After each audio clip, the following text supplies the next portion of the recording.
महाराष्ट्र माझा, प्रत्येक गावातून आणि प्रत्येक जिल्ह्यातून थेट तुमच्यापर्यंत। आदिवासींची जमीन कंपनीला मग विकास कोणाचा? कर्जतच्या डोंगरदऱ्यात प्रस्तावित असलेल्या सैंदोगर प्रकल्पावरून आता आदिवासींच्या जमिनीचा प्रश्न ऐरणीवर आला आहे। लाखाच्यावाडी येथील आदिवासी कातकरी समाजाच्या उदरनिर्वाहासाठी असलेली सुमारे 96 एकर जमीन टोरंट कंपनीला 30 वर्षांच्या भाडेपट्ट्याने देण्यात आल्याचं समोर आले। त्यामुळे टोरंट कंपनीसोबतच प्रशासनाच्या भूमिकेवर गंभीर प्रश्न उपस्थित झाले आहेत। या निर्णयाच्या विरोधात जागृत कष्टकरी संघटना आक्रमक झाली असून प्रशासनाच्या भूमिकेचा निषेध करत संघटनेने कर्जत प्रांत कार्यालयावर मोर्चा काढलाय। आदिवासींच्या उपजीविकेची जमीन कंपनीला देण्याचा निर्णय तात्काळ रद्द करावा आणि संपूर्ण प्रकरणाची चौकशी करावी अशी मागणी यावेळी करण्यात आली। विकासाच्या नावाखाली आदिवासींच्या जमिनीचा बळी का? स्थानिकांच्या हक्कांपेक्षा कंपनीचा प्रकल्प महत्त्वाचा आहे का? असे सवाल उपस्थित करत संघटनेने प्रशासनाला जाब विचारलाय। महाराष्ट्र माझासाठी जगदीश दगडे, रायगड, कर्जत। टोरेंट हटवा, टोरेंट हटवा, जमीन आमच्या हक्काची, जमीन आमच्या हक्काची, टोरेंट हटवा, जंगल आमच्या हक्काचा, संस्कृती आमच्या हक्काची। सर्वांना नमस्कार। आज आपण टोरेंटच्या विरुद्ध साधारण गेल्या 30 सप्टेंबरला जनसुनावणी झाल्यानंतर या कर्जतमध्ये टोरेंटच्या विरुद्ध एक वातावरण तयार झालेलं आहे आणि या कर्जतल्या कानाकोपऱ्यातला सर्वसामान्य या टोरेंटला विरोध करतोय। या सर्व कर्जतच्या परिसरामध्ये अनेक प्रोजेक्ट होत आहेत, परंतु त्याच्यामध्ये जर पाहिलं असेल तर टोरेंटमध्ये 932 एकर जागा आहे। किती? 932 एकर, त्यातली 600 एकर ही जंगल आहे आणि बाकी खाजगी जागा आहे। आता ही झाली अशी ऑफिशियल हे केलेली। तुमच्यासारखी जी 96 एकर आहे ना लाखाची वाडी, आता बालिवडीला आणि ढाकला तुमच्या गावठाण आणि गुरुसरांच्या जागा सुद्धा सरकारने आम्हाला विचारात न घेता ताब्यात घेतलेल्या आहेत। तुम्ही जंगलात गेल्यानंतर तिथला फॉरेस्ट अधिकारी तुम्हाला जंगलात घुसून देत नाही, परंतु आज कुठल्याही प्रकारे अधिकृत परवानगी आलेली नसताना तिथं हे टोरेंटचे अधिकारी तिथं काम करतायत। कुठल्या अधिकाऱ्याने, सरकारने यांना कुठला लायसन्स दिलेला आहे? आज तुम्हाला सांगतो, आज आपला आदिवासी त्या खेडोपाड्यामध्ये जंगलात जाऊन करवंद विकतो, जंगली तिथल्या वनस्पती आहेत भाज्या विकतो, किंवा जे नदीच्या ह्याच्यातून डोंगरामधलं तिथं मासेमारी करून त्याची उपजीविका चालते। आज तिथं जर अशा प्रकारे जर या जागा जर हस्तगत केल्या आणि तिथला आदिवासी जर उद्ध्वस्त केला तर आदिवासींनी त्याचा पोट भरायचा कसा? आदिवासीवर उपासमारीची परिस्थिती येणार आहे आणि म्हणून हे आपण आंदोलन केलं पाहिजे।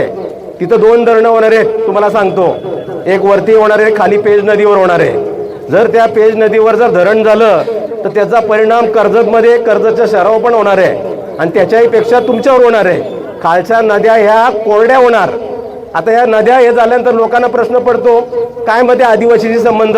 अरे त्या डोंगऱ्यामध्ये किंवा छोट्या मोठ्या जे नदीचं पात्र जे सुकतं त्याच्यामध्ये आपण मासेमारी करतो, त्याच्यामध्ये तुमची उपजीविका चालते आणि मग उद्या जर समजा आता जसा पूर आला त्या पुरामध्ये कर्जत पण वाहून जाणार। तुमच्या आमच्या सर्वसामान्यांच्या जमिनी गेल्या तर त्याला मोबदला दिला जाणार आहे। ह्या तुमच्या हक्काच्या ज्या जमिनी तुम्हाला वहिवाटीला दिलेल्या आहेत त्या जागा घेतल्यानंतर तुम्हाला काहीच मोबदला नाही। मोबदला देणार कोण तुम्हाला?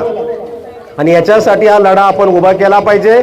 एकीकडे म्हणतो हा कर्जत तालुका आदिवासी तालुका आहे आणि त्या आदिवासींनाच जर उद्ध्वस्त करणार असू, आताच आपण 9 तारखेला जागतिक आदिवासी दिन साजरा केला, दुर्दैवाने आपण तो उत्सव साजरा केला, परंतु त्या दिनाची जर पार्श्वभूमी पाहिली तर तुमच्या आमच्यावर हे गेल्या अनेक पिढ्यानपिढ्या अन्याय अत्याचार होत आहेत। आपण गावाच्या बाहेर राहतोय, आता गावाच्या बाहेर राहतो तिथून पण उद्ध्वस्त करायला घेतलंय। आम्ही जायचं कुठं? ज्यांच्याकडे पैसे आहेत ते शहरामध्ये येतील, तुम्ही कुठं जाणार? इथल्या जंगल उद्ध्वस्त केल्यानंतर रत्नागिरीला आणि साताऱ्याला ते जंगल देणार आहेत, तिथं जंगल जाईल, पण तुम्ही कुठं जाणार आहेत? तुम्हाला काय दिलं जाणार आहे? याच्यासाठी आपल्याला एकजूट महत्वाची आहे। असल्या पावसामध्ये सुद्धा इतक्या मोठ्या संख्येने तुम्ही आलात, तुम्हाला खरोखर सलाम आहे। कैलाश भाऊ आगे बढ़ो, आणि याच्या आगे बढ़ो। आताच त्या मावशीने उल्लेख केलाय, याच्या पुढे कुठलाही अधिकारी तुम्हाला दमदाटी करायला आला पहिले मोबाईल सुरू करा। लक्षात घ्या, अनेक जण म्हणतात टोरेंटमध्ये पडद्यामागे अमुक आहे तमुक आहे। या देशामध्ये क्रांती केल्याशिवाय काय घडत नाही, लक्षात घ्या। जंतर मंतरवर गेल्या महिन्यात काय घडलं तुम्ही पाहिलं। जी गोष्ट घडणार नव्हती ती पण घडली, त्या केंद्रीय मंत्र्याला राजीनामा द्यावा लागला, लक्षात घ्या। तिथं शेतकऱ्यांची आंदोलन सुरू होती, शेतकऱ्यांच्या आंदोलनामध्ये सुद्धा 9-10 महिने ते आंदोलन चाललं. शेवटी केंद्र शासनाला ते कायदे मागे घ्यावे लागले.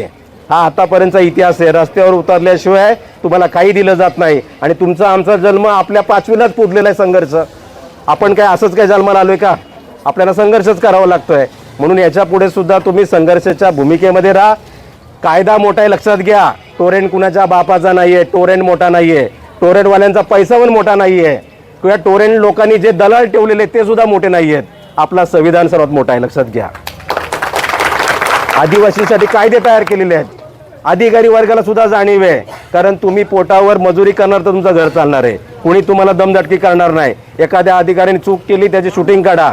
या निमित्ताने मी सर्व आदिवासी बांधवांना विनंती करतोय आणि आव्हान करतोय, याच्या पुढे तुमच्या गावामध्ये कोणी आला कुठला कागद घेऊन अजिबात सही करायची नाही. मध्यंतरी तक्रार केली या लाखाच्या वाडी आणि त्या परिसरामध्येच तुम्हाला जे शासनाने जे काय दलित जमिनीचे जे कागदपत्र दिलेली, तिथं फॉरेस्ट अधिकारी तुम्हाला म्हणतील आपण नव्याने कागद तयार करू. अजिबात कागद द्यायचे नाही. पोलीस अधिकारी येतील, तहसीलदार येतील, कोणी येतील, पण कुणालाही कागद द्यायचा नाही. कोणी मग बोलल्याशिवाय तुम्ही बोलले तरी कोणी सही करायची नाही. याच्या पुढं जर तुम्हाला वाटलं तर जागृत कष्टकरी संघटनेचे ज्ञानसीताई गायकवाड आहेत, अनिल भाऊ आहेत, पवार आहेत, बाकी सर्व कार्यकर्ते आहेत. लगेच फोन करायचा. आम्हाला सुद्धा फोन करा, आम्ही तिथं आहोतच. या टोरेंट विरुद्ध जर लढाई सुरू कोणी केली असेल तर कर्जत तालुका बचाव संघर्ष समिती, त्या बचाव समितीचा सुद्धा या जागृत कष्टकरी संघटनेच्या आंदोलनाला आणि संघर्षाला जाहीर पाठिंबा आहे. याच्या पुढे कुठल्याही प्रकारे संघर्ष करताना केसेस बीसीची काही भीती घेऊ नका. अलग लक्षात, आपण असं पण आपल्या संघर्षासाठी जीवन जाणार आहे, पण आपल्या न्यायासाठी जर आपण मेलो उद्या तर इतिहास आपला जिवंत राहणार आहे लक्षात घ्या. त्यामुळे आपला तुमचं मरण काही फुकट राहणार नाहीये. भविष्यामध्ये संघर्ष करावा लागेल, रस्त्यावर दररोज उतरावं लागेल, दररोज आंदोलनं करावं लागतील, तरी सुद्धा आपली तयारी ठेवली पाहिजे. एवढंच मी या निमित्ताने आवाहन करतो. कर्जत तालुक्यातील लाखाची वाडी येथील आदिवासी समाज हा आणि त्यांना साथ देण्यासाठी कर्जत आणि खालापूरचे बाकी कष्टकरी शेतकरी सर्व या मोर्चात सहभागी झाले होते. आणि या मोर्चा आम्ही लाखाची वाडीची 96 एकर जमीन जी शासनानं आदिवासींना जगण्यासाठी दिली होती, जी जमिनीवर आमचं गुजराण होते, उपजीविका चालते. आणि आजही त्या जमिनीत आमची घरं आहेत, आमची झाडं आहेत, आमची स्मशानभूमी आहे आणि भविष्यातील आमच्या मुलाबाळांना घर बांधण्यासाठी जागा आम्ही राखीव ठेवलेली आहेत. ही जमीन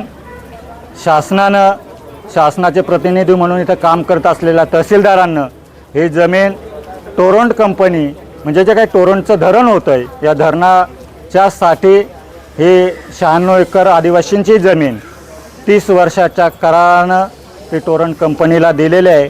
याचा विरोध करण्यासाठी आज आम्ही इथं जमलेलो आहोत. त्यासोबतच टोरंटचे धरण होतं आहे, त्या धरणालासुद्धा आमचा विरोध आहे हे सांगण्यासाठी आम्ही इथं आलेलो आहोत.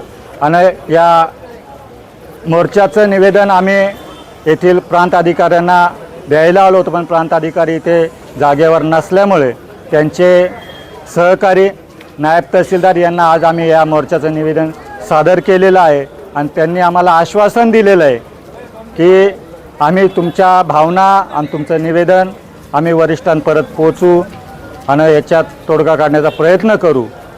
मी पत्रकारांच्या माध्यमातून परत एकदा शासनाला सांगू इच्छितो की जर आपण आमच्या या मागण्या तातडीनं मंजूर केल्या नाहीत, आमची 96 एकर जमीन आम्हाला परत मिळाली नाही, तर आम्ही पुन्हा एकदा उग्र स्वरूपाचे आंदोलन याच ठिकाणी करू. एवढं बोलतो. जिंदाबाद. महाराष्ट्र माझाला सबस्क्राईब करा आणि बाजूचा बेल आयकॉन प्रेस करून मिळवा आपल्या परिसरातील ठळक आणि ताज्या घडामोडी.